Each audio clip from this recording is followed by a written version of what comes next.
ભાદરવો માસ પિતૃઓનો માસ કહેવામાં આવે છે। આ મહિનામાં પિતૃ તર્પણનું ખાસ મહત્વ રહેલું છે।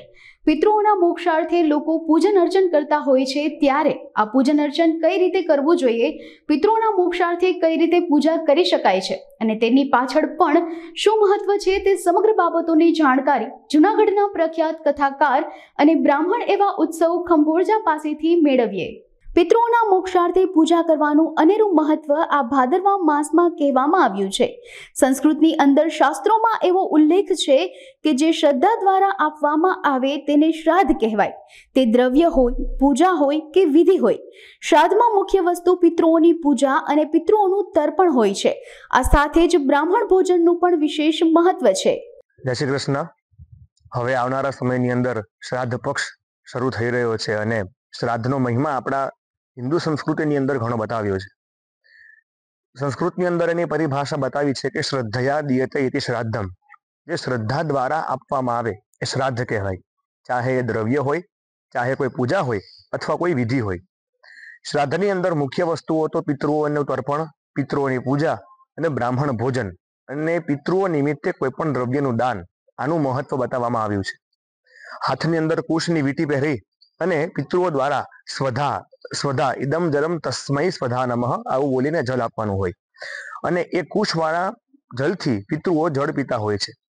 તમારા પિતૃની જે તિથિ હોય એ દિવસે શ્રાદ્ધ કરવાનું મહત્વ બતાવેલું છે અને એમાં પણ જો કદાચ કોઈ અકસ્માત દાજીને, ડૂબીને અથવા કોઈ પણ એવા વસ્તુથી મૃત્યુ થયું હોય જે નેચરલ ન હોય તો એના માટે 14ની તિથિ નિર્ધારિત કરી છે અને જો કંઈ જ ખબર નથી કે ક્યારે દેવ થયા તો એના માટે આપણા ગ્રંથોએ અમાસ બતાવી, જેને કીધું સર્વ પિતૃ અમાસ। આ દિવસે જે પણ વ્યક્તિ પોતાના પિતૃઓ નિમિત્ત શ્રાદ્ધ કરે છે તો એમને એમના પિતૃઓ પ્રસન્ન થઈ અને આશીર્વાદ આપે છે એવું ગ્રંથ કહે છે। એક વખતની વાત છે, બ્રહ્મપુરાણની અંદર બતાવેલું છે કે યમરાજ દરેક પિતૃઓને ભાદરવા મહિનાના કૃષ્ણ પક્ષમાં એટલે કે વદમાં 15 દિવસ માટે યમલોકમાંથી મુક્ત કરે છે અને પૃથ્વીલોક ઉપર પોતાના પરિવાર દ્વારા જે શ્રાદ્ધ અથવા જે વિધિ કરવામાં આવે એના સ્વીકાર માટે મુક્ત કરે છે। કદાચ લોભથી, મોહથી અથવા ભયથી જો કોઈ પણ વ્યક્તિ પોતાના પિતૃ નિમિત્ત શ્રાદ્ધ કરતો નથી તો એના પિતૃઓ નારાજ થાય છે, નાખુશ થાય છે અને એમને શ્રાપ આપે છે। કદાચ એને જ આપણે પિતૃદોષ કીધો છે અને એ આપણી કુંડલીની અંદર ફરી ફરીને આવતો હોય છે। હવે આ તો થઈ વાત કે શ્રાદ્ધ ન કરવાથી શું થયું। હવે શ્રાદ્ધ કરવાથી શું પ્રાપ્ત થાય, તો ત્યાં ગરુડ પુરાણ કહે છે આયુ પુત્રાન યશઃ સૌખ્યમ કીર્તિમ પુષ્ટિમ બલમ શ્રિયમ, એટલે કે આયુ, પુત્ર, સુખ, પુષ્ટિ, બલ, ધન અને પુષ્ટોન સૌખ્યમ પશુ સુખ ધનમ ધાન્યમ પ્રાપ્નુયાત, એટલે કે ધન, ધાન્ય, પુત્ર, પૌત્ર વગેરે જે વ્યક્તિ શ્રાદ્ધ કરે છે એના દ્વારા એને પિતૃઓ દ્વારા આટલી વસ્તુઓ પ્રાપ્ત કરવામાં આવે છે।